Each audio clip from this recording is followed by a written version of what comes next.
Jour après jour, cette armée moderne, très bien équipée, progresse sans difficulté. L'armée belge est en déroute.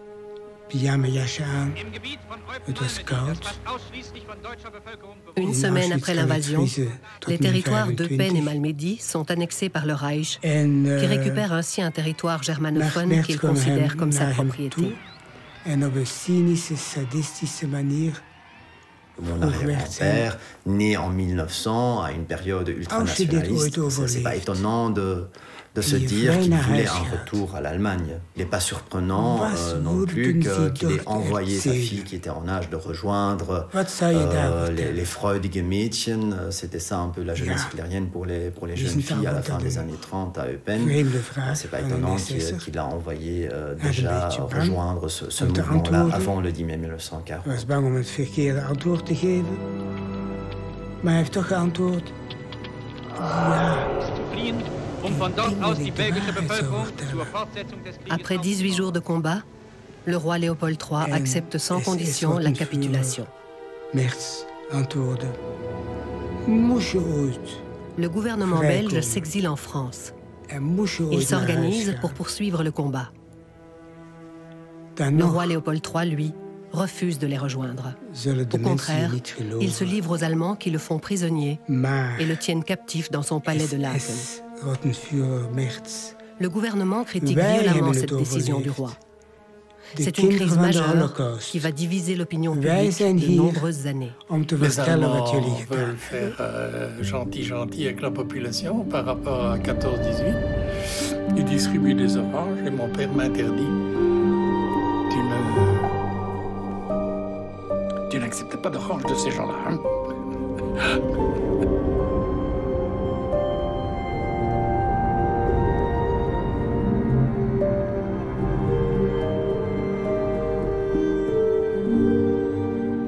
Les envahisseurs ont reçu des ordres. Ils doivent se montrer courtois pour éviter à tout prix de créer d'emblée une opposition généralisée. Hier leeft de grootste Joodse gemeenschap van de wereld. Zo'n 3 miljoen mensen. Veel Joden uit Polen en Oost-Europa slaan op de vlucht voor de groeiende armoede en discriminatie en het toenemende antisemitische geweld. Tienduizenden van hen vluchten naar België.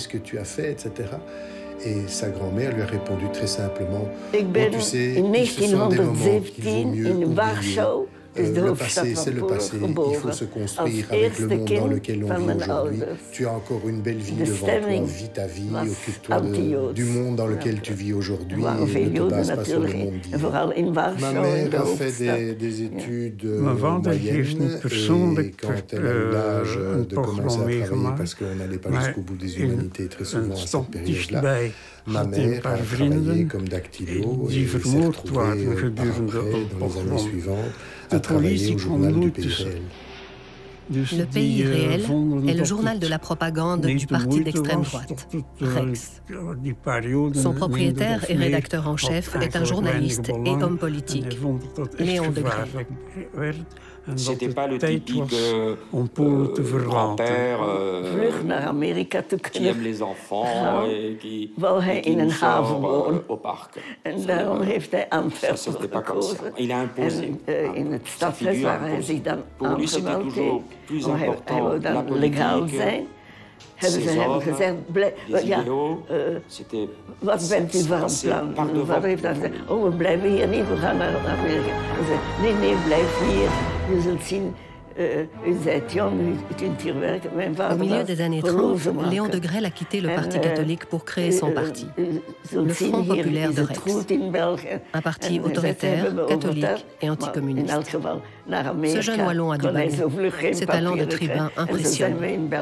En 1936, il gagne un important succès électoral.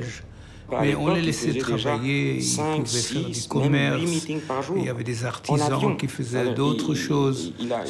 La vie était positive. Envers la Pologne, la Belgique était un paradis.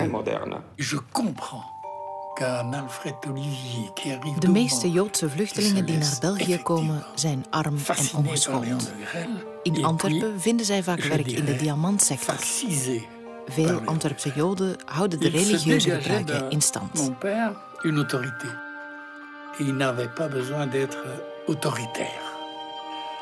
Ook in Brussel en Luik bevindt zich een grote Joodse gemeenschap. Zij leven meer seculier. Ik ben in Schaarbeek geboren.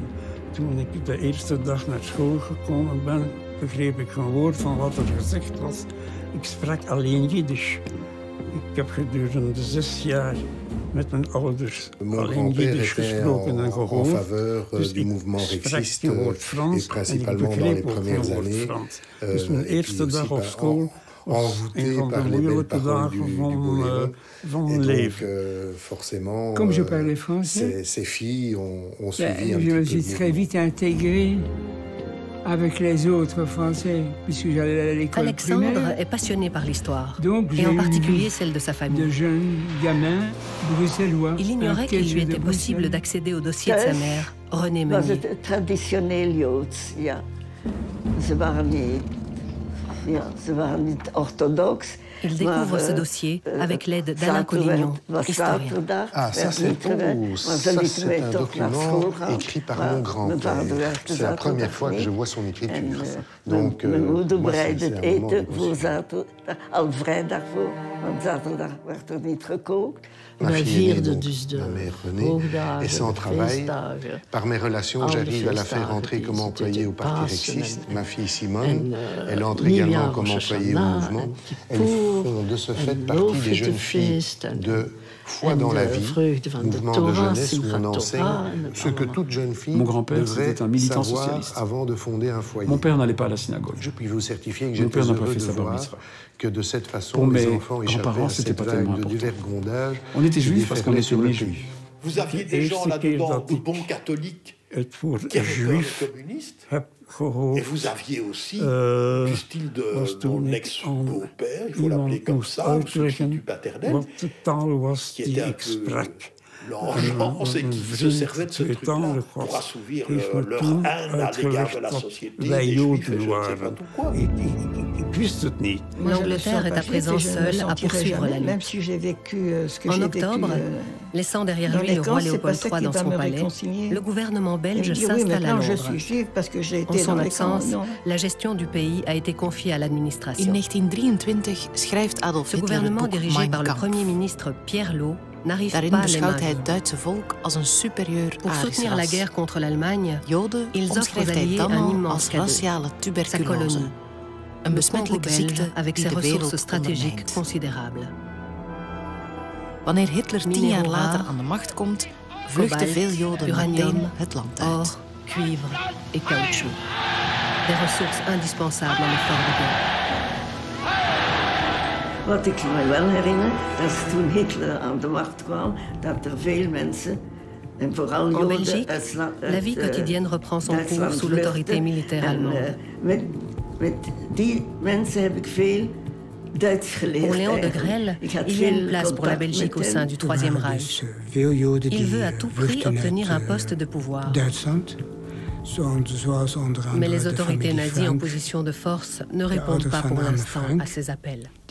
Un jour, en parlant avec lui, il m'a dit qui est plus, de Joodse gemeenschap on va in dire, Brussel traître, heeft alle celui Joodse qui abandonne ses fonctions dans le gouvernement, om te il vragen s'enfuit, il va à of Londres wij et Duitse abandonne toute la vluchtelingen population konden du logeren. pays, c'est-à-dire Bij ons was het ou al celui qui onmogelijk. reste Mijn dans le zuster pays, had geen et ben, il kamer, ik essaye had geen kamer. de En trouver we des hadden accords ook qui geen geld soient om een persoon erbij te nemen. bénéfiques Van de pour Joodse gemeenschap la werd population, er basiquement. Il n'y avait pas de was pouvoir, er il y avait heel rien. veel C'était solidariteit vide. om die mensen te helpen. Et c'est comme ça que lui, il voyait hein, que c'était pas du tout facile. De hein, Joden parler die avec in les Allemands. Nazi-Duitsland Ils parlaient pas blijven, l'allemand. krijgen het steeds moeilijker door La anti-Joodse population wetten. est soumise au En het rationnement. geweld tegen Joden Les neemt toe. Belges souffrent de la faim, car l'occupant réquisitionne une grande partie de la production. La nourriture devient rare et donc De le marché nazi's noir zetten de s'organise. Duitsers ook op tegen de Ce Joden commerce door est een illégal, permanente mais très haatcampagne. lucratif. On allait en vacances aux Banches, où là, pour nous, c'était le paradis pendant la guerre, en ce sens que la boulangerie existait toujours, on mangeait du pain blanc. À Dr. Bruxelles, Geubels, die een echte genie c'était pas du was, pain blanc, c'était du die pain heeft gris. 2 filmen Avec un de mes laten frères, on s'est draaien. installé dans les De poiriers, Jood zus les en de pommiers, eeuwige Jood. die ongelooflijk goed waren als filmen en antisemitische propaganda te verspreiden. En de mensen waren echt gemanipuleerd om antisemitisch te worden. Les artistes sont de retour pour relever le moral de la population et faire oublier la guerre.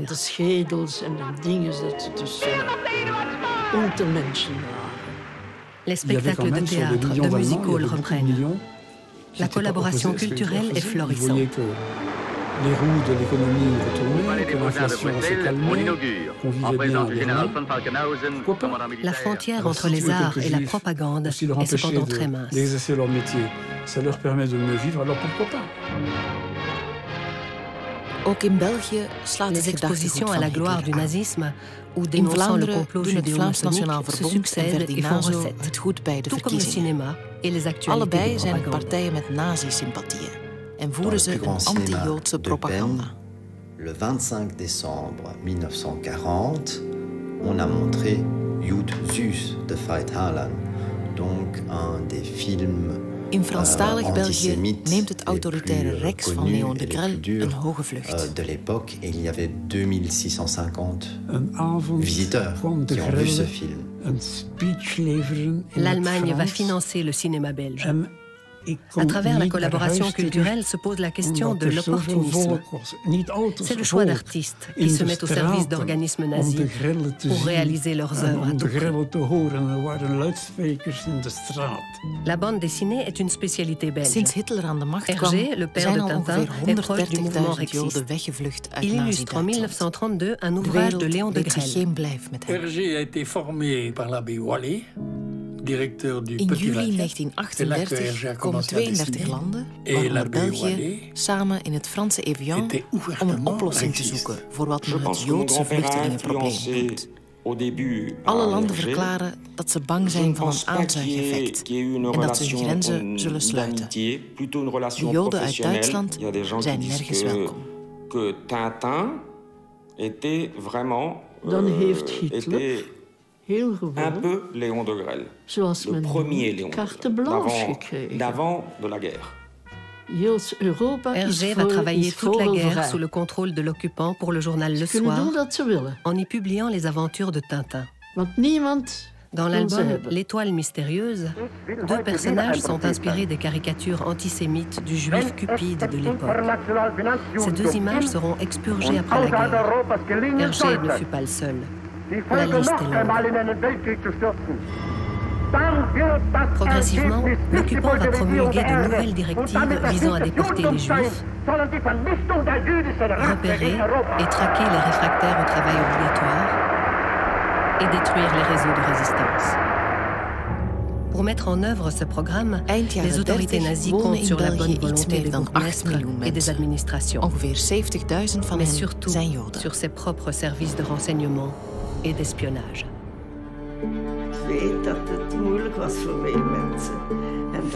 À l'âge de 18 ans, Yolande Cale a découvert par hasard le passé d'espion de ses parents.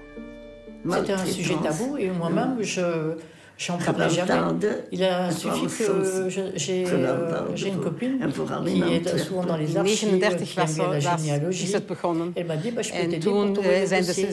Sinon, avant, j'en parlais jamais à personne. Dat waren nog niet de Duitsers. Dat waren nog Belgen die de synagoge zijn binnengegaan en die gebedboeken hebben buiten gesmeten en Torah-rollen. De vensters werden verbroken en ze hebben aan mensen toen ook op straat... Ze hebben de mensen gewoon lastiggevallen op straat ook al. Historien, qui va l'aider à démêler ce dossier judiciaire complexe. Voilà ici le dossier de ma mère, Raymond de Frane, qui est née à Valenciennes et domiciliée à Blankenberg. Meteen worden de Joden er in ghetto's afgezonderd. Het grootste, dat van Warschau, telt 450.000 inwoners. De leefomstandigheden zijn er vreselijk. Manifestement, ce Samein était déjà un agent d'influence de l'Allemagne. 83.000 mensen zullen er sterven op minder dan 2 jaar tijd. Et il a dirigé vers les services de l'Abwehr. Ben oui, elle était seule, elle avait 20 ans, donc elle était influençable, je pense. Hein. Et puis elle aimait, moi, elle m'a toujours dit qu'elle aimait ça. Il lui a proposé de présenter un Allemand qui s'appelait Müller. Quand elle a travaillé pour les Allemands, évidemment, elle était payée. Et elle dépensait tout, elle s'offrait des gâteaux. Quand même un jour, il y avait le snackbar de Bruxelles, avenue de la Toison d'Or, il y a une dame qui était là, qui disait, eh bien, ma petite dame, on s'offre un bon petit gâteau, parce qu'elle avait mangé un petit gâteau, quoi. Évidemment, pendant la guerre, manger un gâteau, c'était certainement quelque chose de bien. Et elle a tout dépensé, elle a toujours été une femme dépensière. Raymond de Frane va être envoyé à Francorchamps pour infiltrer grâce à ses charmes, ses réseaux. Et là, mon père, qui était plutôt pour la résistance, il avait travaillé pour la résistance, il faisait passer des gens. Ma mère lui a dit, il paraîtrait que je dois te surveiller parce que tu travailles pour la résistance. Et comme elle était amoureuse de lui, elle lui a dit, tu sais ce que tu devrais faire, tu devrais t'engager à la fête des gendarmeries, ce qu'il a fait. Parce que mon père était fort influençable. Somme toute, votre maman a retourné votre papa. Oui, elle a manipulé mon père, quoi, qui était un brave gars. Franchement, tandis qu'elle était très autoritaire. Il fallait obéir au doigt et à l'œil avec elle. Mon frère. C'est comme ça qu'ils ont dénoncé plein de gens. De Verviers, Liège, le livre tout ça, Mein Kampf. Il était très impressionné, avec beaucoup d'émotions. L'immense appareil industriel wallon est aussi convoité par l'occupant. C'est la collaboration économique. Les usines et manufactures doivent travailler au bénéfice de l'Allemagne.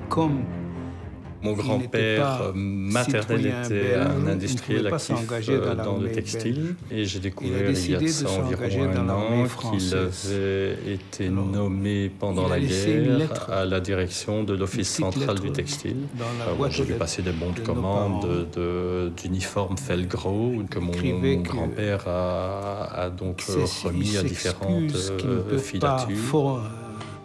Alain Kerkhoffs a découvert par une simple recherche sur Internet les activités de collaboration de son grand-père. Mais qui quitte. Il ressent qu'il doit Souhaitant absolument en savoir plus, il a étudié son dossier judiciaire pendant plusieurs mois. 10 mai 1940. Voilà peut-être Nazi-Duitsland valt België qui serait susceptible de vous intéresser.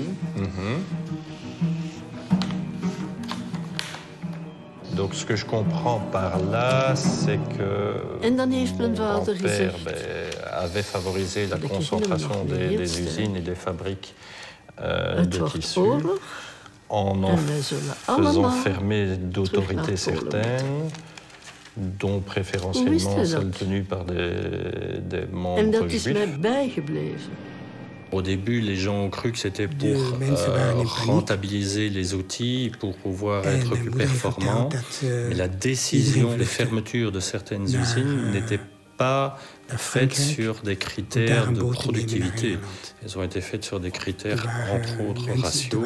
Et ces gens étaient contraints et forcés, par ordre qu'il a signé lui-même, de vendre leurs stocks. Ces stocks ont été vendus à vil prix. Et la personne qui a racheté les stocks n'était pas mon grand-père, il était assez malin pour ne pas les racheter lui-même, mais c'était un de ses amis de collège qui les a rachetés. Pour par la suite, je suppose, renégocier auprès de l'occupant les stocks et donc se faire une marge bénéficiaire entre deux. Donc c'est ça que j'appelle l'argent sale.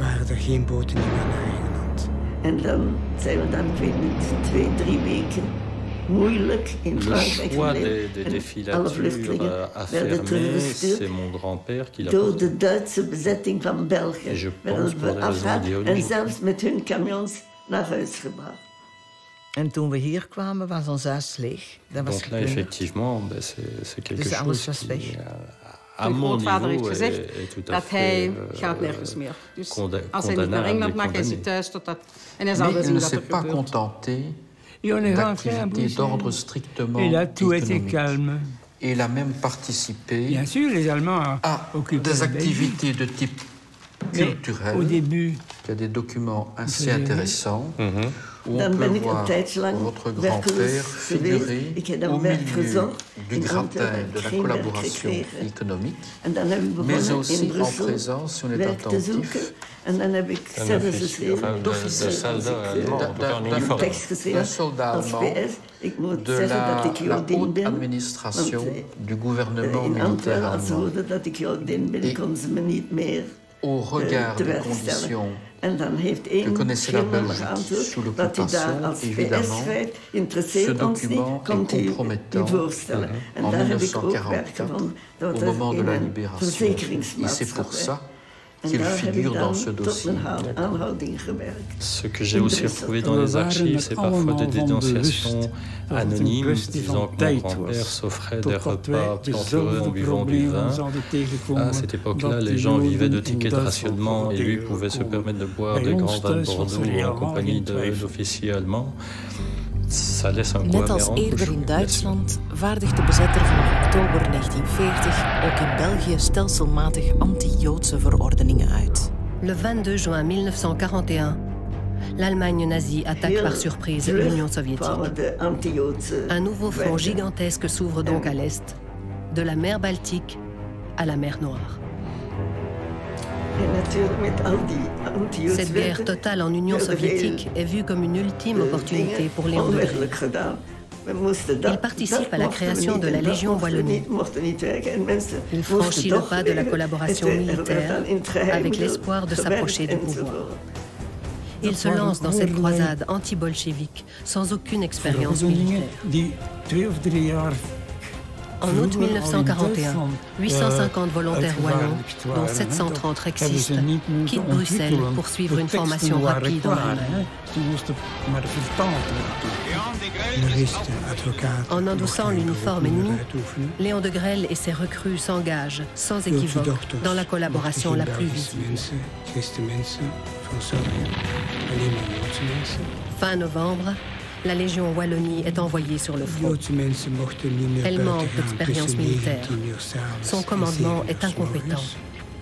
C'est un carnage.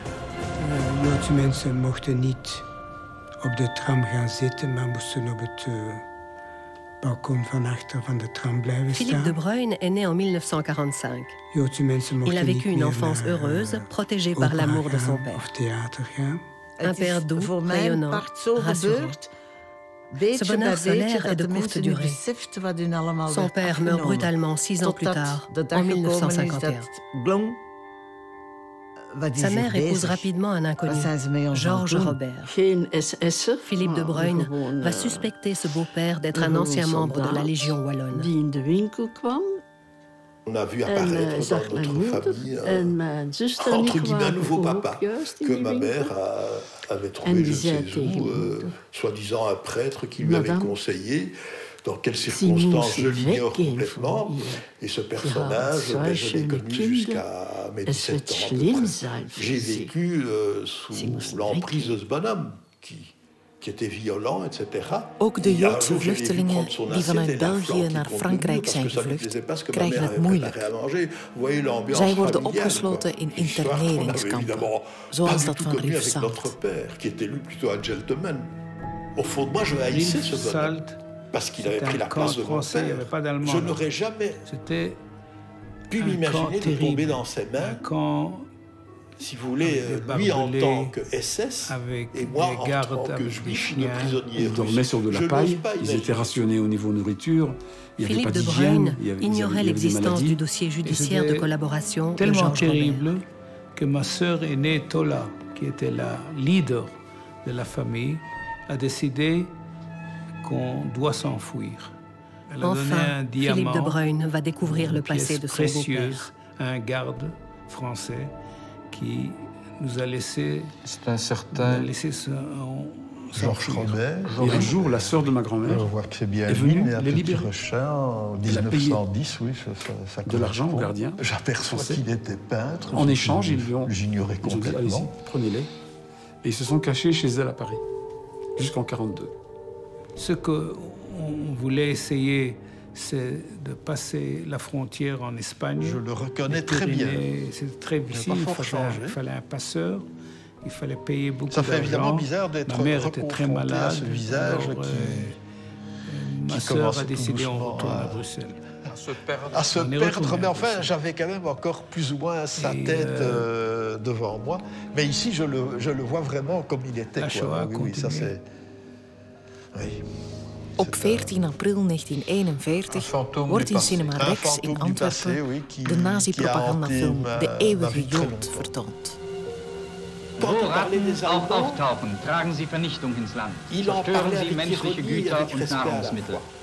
Auf diese Weise verbreiten sie Krankheiten.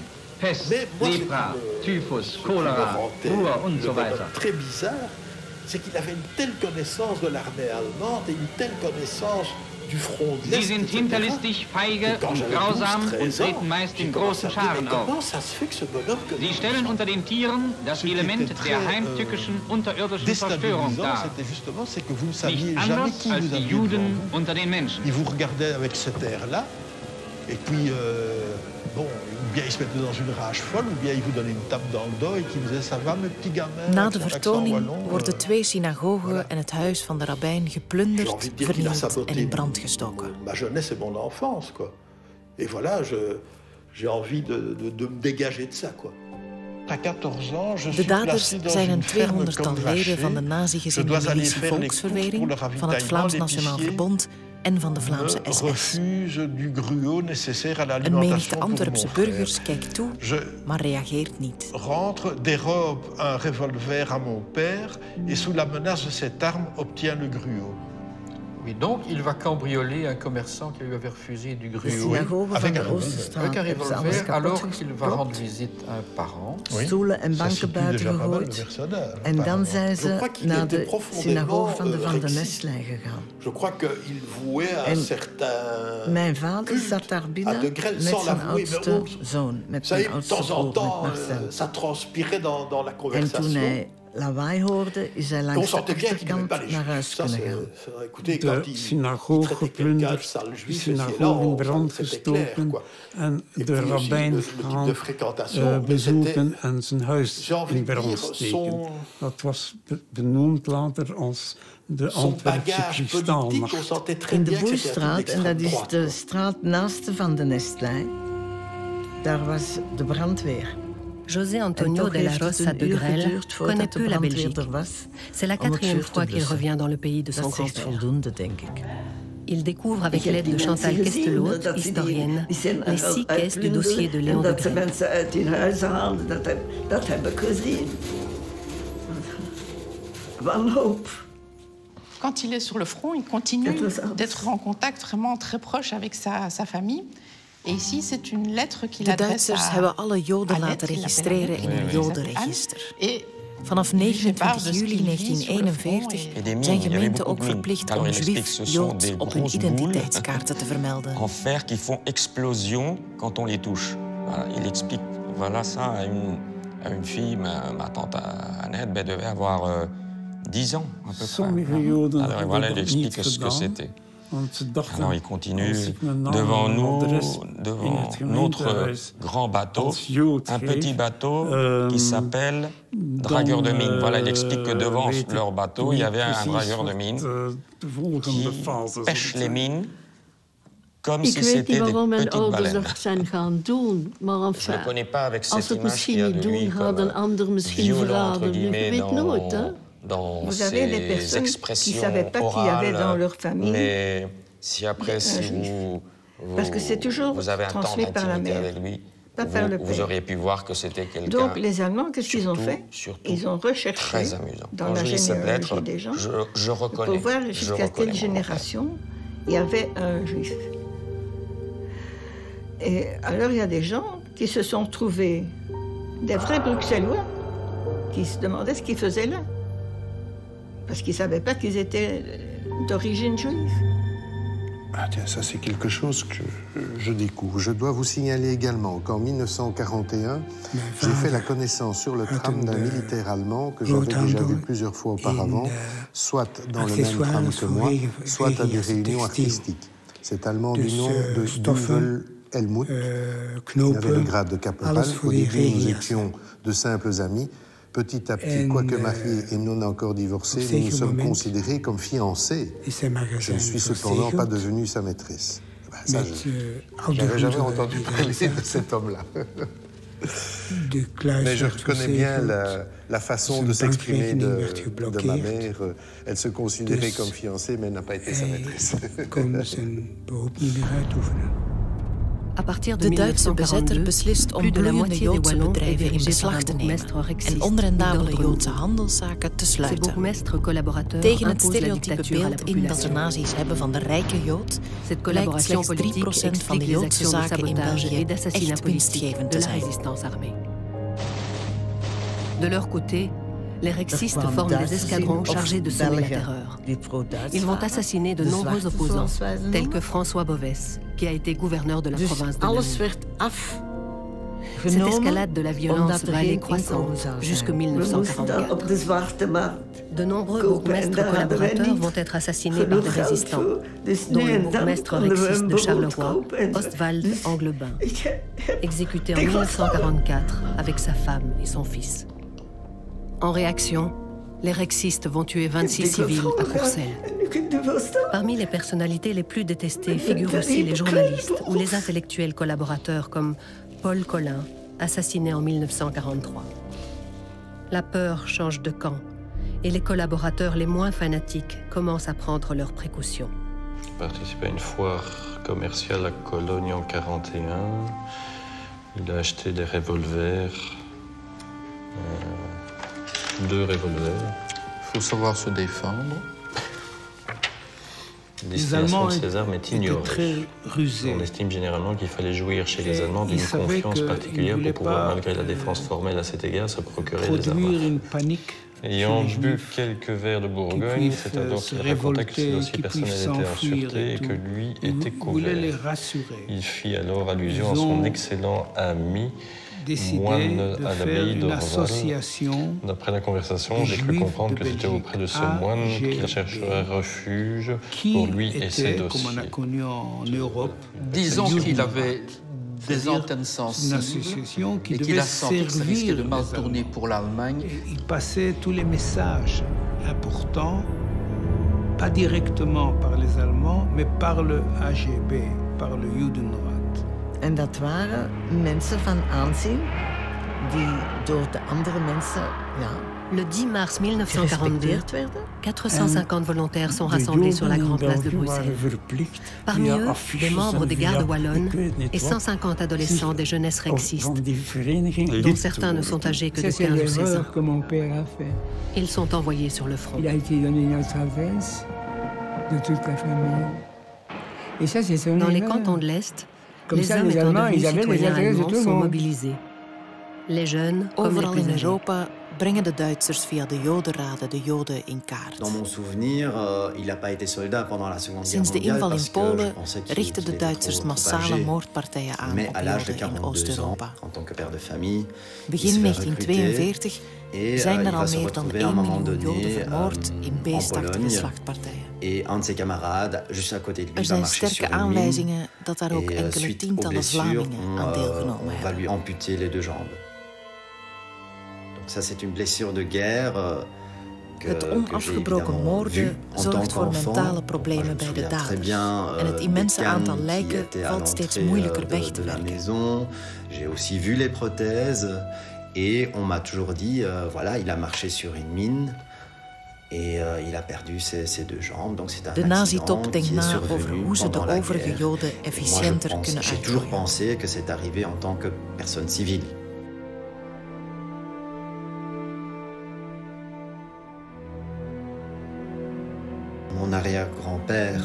In snel tempo worden uitroeiingscentra gebouwd in bezet Polen.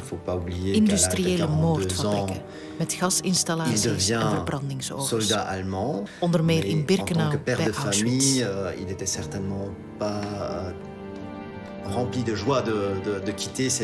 Tegelijkertijd voeren de nazi's overal in bezet Europa de gele ster verplicht in voor alle Joden ouder dan 6 jaar.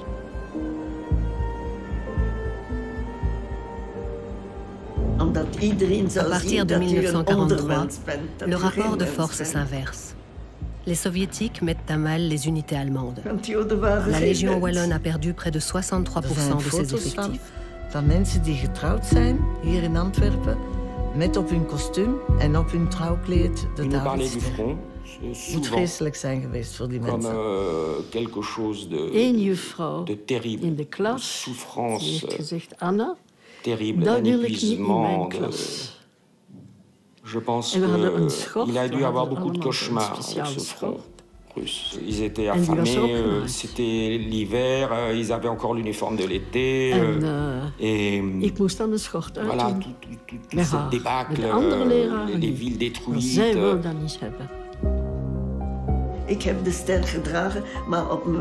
Malgré ses pertes importantes et sa faiblesse militaire, la Légion Wallonie quitte la Wehrmacht et rejoint les troupes SS qui gagnent en influence.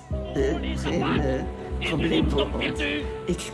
fin 1943, in de buurt waar ik woonde, omdat ze daar bekend was als Jodin. Daar kon ik niet zonder ster naar huis komen. Dus als ik van mijn werk naar huis kwam, deed ik mijn ster weer aan. Deed er bij mijn werk. Il s'est fait, comme on dit en langage populaire. Alors, on se promenait d'un côté d'Arunel à l'autre côté. Il y avait des grands restaurants avec des orchestres de jazz, etc. Vivable. Et moi, les gens me regardaient comme ça, j'ai dit... Mais il est resté rexiste. Et j'ai enlevé cette étoile. Comme d'autres sont restés rexistes. Et comme j'ai quand même un physique banal... Il s'est fait du mauvais sang, il a fait leucémie. Donc c'est le sang qui... Je passais partout avec un copain. Le cancer du sang. Pendant l'agonie, Léon de laatste verordening die alles klaarlegde voor deportatie. Psychologiquement, son enfance était réglée. Ze wisten waar de Joden te vinden. L'Allemagne perd du terrain sur tous les fronts. Hoeveel mensen per familie, per Joodse familie waren. Ze wisten ze te pakken moesten. Elle ignore que les Alliés préparent dans le secret le plus grand débarquement en Europe de l'histoire. Il a dû dire à sa belle-sœur, je vais retourner à Bruxelles parce que si je dois me balader avec mon étoile reste encore convaincu de son triomphe. Autant le faire chez moi à Bruxelles. En janvier, Léon de Grelle participe avec sa légion à la bataille de Tcherkassy. Je me suis dit, en fait, il est allé se jeter dans la gueule du loup. Mais c'est pas vrai. Il perdra une bonne part de ses dans la gueule du loup à Paris. Mais obtient le seul fait d'armes dont il peut s'enorgueillir. De toute façon. En quartier général, le Führer reçoit le capitaine de Grelle. Il remet de hautes distinctions. Le 20 février 1944, il est reçu par Adolf Hitler, qui le décore de la Croix de Chevalier de la Croix de Fer. Cette reconnaissance permet à Léon de Grelle de revenir triomphant en Belgique. Ce retour est une vaste mise en scène de propagande, orchestrée pour les besoins des actualités. Il rentre en Belgique, il va d'abord à Charleroi, et puis dans les rues de Bruxelles, et il va défiler notamment avec ses filles devant la bourse. Et donc c'est un des grands moments où, alors ils disent, minder dan 2 maanden na de invoering van de gele ster begint de deportatie van de Joden uit West-Europa.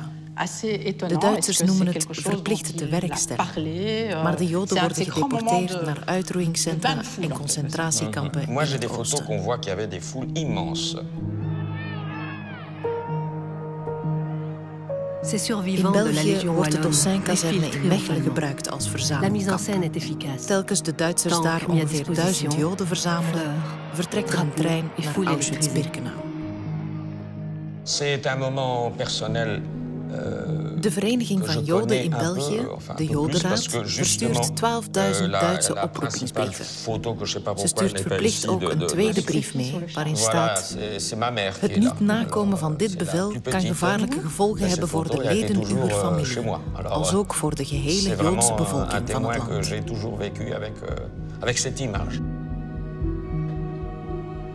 Les récits héroïques des membres de la Légion wallonne masquent une toute autre réalité, celle d'une guerre sale, où des centaines de milliers de civils furent sauvagement assassinés. Je me présente parce que je peux sauver la famille. Et mon père sur ces images de propagande allemande diffusées dans les cinémas, des membres des Waffen-SS obligent des Juifs à déterrer des corps. Mon frère... Ils observent la scène mouchoir sur le visage pour ne pas avoir à sentir l'odeur parce qu'il pensait vraiment qu'il allait sauver la famille. Les Waffen-SS vont ensuite traquer les familles juives dans leur maison à coups de grenade. A laissé une lettre la guerre sale de la Légion wallonne reste encore à écrire. Et qu'il dit qu'il est fort, il peut travailler, il reviendra après, et comme ça il pourrait sauver la famille. Le débarquement du 6 juin 1944 surprend par sa puissance et son audace. La fin de la guerre est proche. Des Allemands, c'était pas vrai. C'était le premier convoi. Les Alliés gagnent la bataille en Normandie. La petite sœur de mon père, et Paris est libéré le 25 août. La libération de la Belgique est donc imminente. Mais le même jour, Léon de Grelle est reçu une dernière fois par Adolf Hitler, qui le fait chevalier de la Croix de Fer et vous ne saviez pas autour de vous, dans le café du coin, dans l'épicerie du coin, qui pour était les armées collaborateur allemandes, et qui ne l'était pas. C'est la débandade. À qui vous pouviez demander de l'aide. 15 000 collaborateurs ont déjà fui. Certains sont parvenus à rejoindre des pays neutres, comme l'Espagne. Les autres ont accompagné la retraite des troupes allemandes. Vous êtes comme un animal traqué. Vous n'avez pas où aller. Et puis il recevait une convocation, et mon père, il obéit à la convocation. Qu'est-ce qu'il peut faire? De peur de se retrouver, a été envoyé rasé avec en Allemagne, un tatouage de croix gammée sur le crâne. Elle a préféré s'en aller. Quoi. Donc ça, ma mère et sa sœur, ce que je sais, c'est qu'il m'a dit que sa mère pleurait tous les jours parce qu'elle ne savait pas ce qu'était devenue sa fille. Je sais qu'elle s'est retrouvée à la fin de la guerre, fin 1944, elle était à Berlin sous les bombardements. De familie Wachman. Ça, je reconnais l'écriture de ma mère. 17 septembre 1946. Mijn moeder, David en Nina, ik en mijn zuster. Je ne tenais pas à rester à Berlin, d'une part en raison des bombardements continuels, d'autre part parce que j'étais séparé de ma sœur, et enfin parce que je tenais à me fixer le plus près possible de mon fiancé Duvel qui logeait à Holzhausen, à environ 50 km de Marbourg, évitant à tout prix de se retrouver dans les mains des Soviétiques, évitant de l'autre côté les Américains, et avec une seule voie, c'était de descendre vers la Joden die een oproepingsbrief krijgen, gaan in op het bevel en melden zich aan bij de Dossin. Allemaal zullen zij afgevoerd Les troupes worden naar américaines et britanniques entrent en Belgique le 2 septembre. Veel Joden zien geen uitweg Bruxelles meer est libérée le 3 septembre. Paniek slaat La toe population in de en Joodse liesse gemeenschap. réserve à ses soldats un accueil festif, De Duitsers exalté, beseffen dat ze de délirant Joden de joie. zelf zullen moeten oppakken en naar Dossin brengen. Op 22 juli 1942 houden ze een eerste razzia in het Centraal Station in Antwerpen. Dat herinner ik me heel goed. Dus ik nam elke dag de Elle est trein sidérée en kwam lorsqu'elle s'avonds découvre qu'une terug brigade de près de 2000 Belges participe à la tussen 6 en 7 libération. kwam ik terug naar huis. En we stapten C'est une brigade uit parfaitement in formée et encadrée. La fameuse brigade Piron entre en Belgique le 3 septembre par le village de Rongy pour rejoindre Bruxelles le 4. Ces journées historiques resteront gravées longtemps dans la mémoire des Belges. De Duitsers gaan de Joden nu ook thuis ophalen, tijdens grootschalige nachtelijke razzia's. In Antwerpen gebeurt dit met de welwillende medewerking van de politie, onder leiding van burgemeester Leo de Ruyter. 5 uur 's morgens werd er hevig op de deur geklopt. Ze sliepen. Nadat op zijn vader was getrouwd. 3 zonen, 7 jaar, 5 jaar en 2 jaar. De politie aan de deur stond voor de deur. En die heeft gezegd, we geven je een half uur de tijd. En dan moet je mee. De camion stond voor de deur. La libération de la Belgique par les Alliés ne signifie pas pour autant la fin de la guerre. Un nouveau chapitre de notre histoire s'ouvre. En die politieman die moest zo nodig nog met mijn vrouw naar boven gaan om te zien hoe zij zich aankleden. Dat heeft hem zeer gechoqueerd. Dat vond hij heel erg. Le gouvernement belge revient de Londres le 8 septembre. Il y a donc une période de flottement. Tous ceux qui sont suspectés d'avoir été collaborateurs vont subir une vengeance populaire, hommes comme femmes. Mon père a décidé, qu'on se cache derrière le mur. C'est la seule chose qu'on pouvait faire, se cacher derrière le mur. J'avais 4 ans. Le gouvernement belge, immédiatement, a pris la femme de Léon de Grelle. Ils ont été, elle a été en prison immédiatement, le jour même. Et les enfants, on les a mis dans un hospice pour un orphelinat. Tout ce qu'on a dû lui faire passer, ça a dû être atroce. Sur le mur. Elle a été marquée. Et les sœurs de mon grand-père, elles ont été rasées la tête et promenées dans les rues. Une cigarette. Ils ont été tous punis. Ma grand-mère, entendu les parents, le bruit de Léon de Grelle aussi. Quand il a allumé ils avaient 90 ans ou 95 ans. Et ils ont été mis en prison. C'était très très Ma mère priait Shema Israël, écoute Dieu. C'est une prière que les Juifs disent avant de mourir. Les armées libératrices vont être accompagnées par des membres de la résistance. Dans les cantons de l'Est, certains résistants régleront leur compte violemment. Qui était au deuxième. L'épuration judiciaire qui suivra ignorera partiellement la situation singulière de cette région et de surcroît. Les juges ne parlent pas l'allemand. Et les Allemands ont pris le mari et le traînaient dans les escaliers. Et elle criait. Et ce sont les cris que j'entends encore aujourd'hui. Rapidement, la répression judiciaire s'organise. La guerre n'étant pas terminée, c'est la justice militaire qui est chargée de l'épuration. L'Allemand dit nix. Il n'a pas fait le tour. Le premier jugement est prononcé le 29 septembre 1944. Et il a commencé à redescendre. Léon de Grelle est condamné à mort en décembre. Et c'est comme ça que nous avons été sauvés.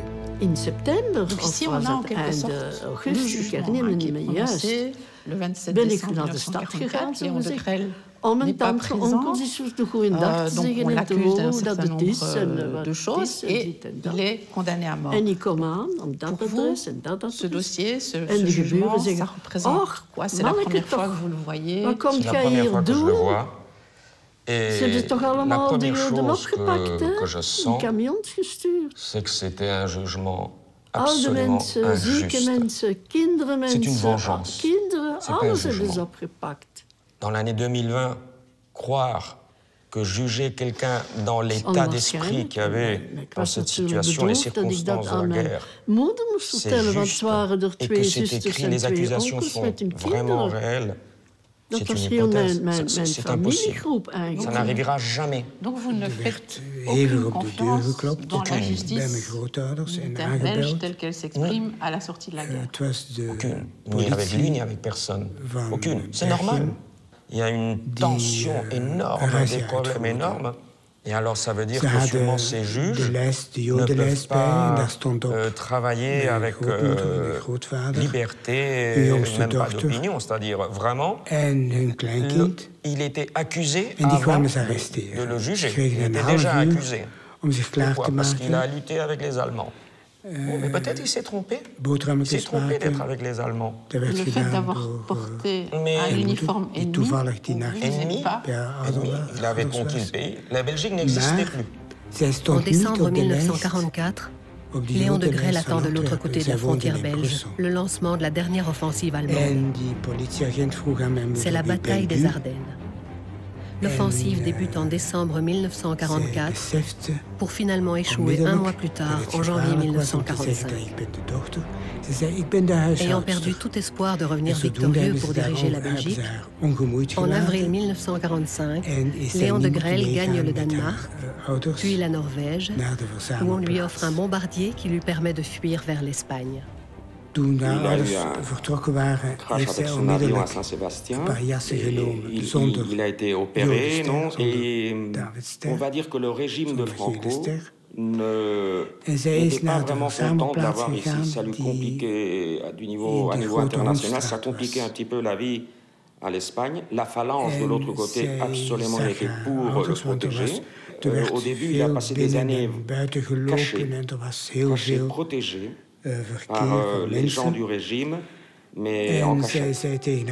Au printemps 1945, elle avait traversé le Brenner à pied avec sa sœur et son ami. Elle s'est retrouvée dans l'Italie du Nord, qui était occupée par les Américains à ce moment. Ma mère, qui était toujours très dynamique, se disait la meilleure façon, c'est de ne pas se cacher pour vivre, mais alors que sa sœur et son amie, elles se cachaient dans leur chambre, dans la petite pension où elles étaient.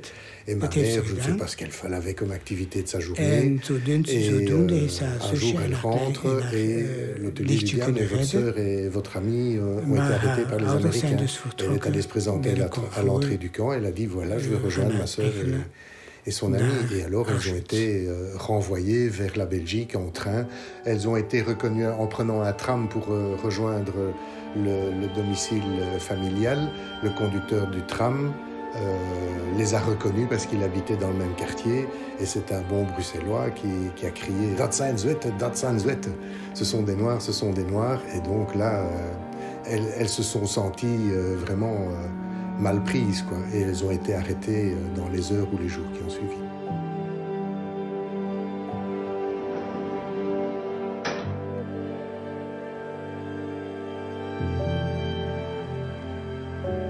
Ma mère et sa sœur ont été emprisonnées. Ma tante, je crois que c'est très peu de temps, mais ma mère, par le fait qu'elle avait eu d'autres relations avec d'autres gens, elle m'a toujours dit qu'elle a été emprisonnée 16 mois à la prison de Forêt.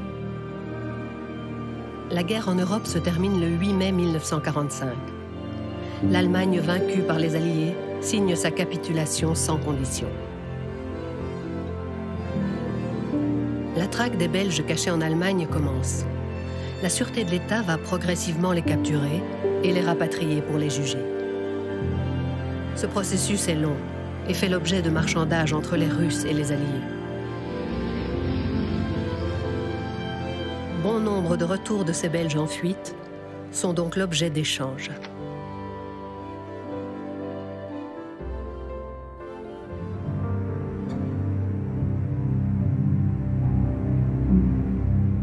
Vous ne pouvez pas dire quand mes la amis, guerre a été terminée, ils ont fait à Blankenberg. Là, ils ont monté une mes pension meilleurs de famille. amis. Ils ont été arrêtés le 10 août 1946.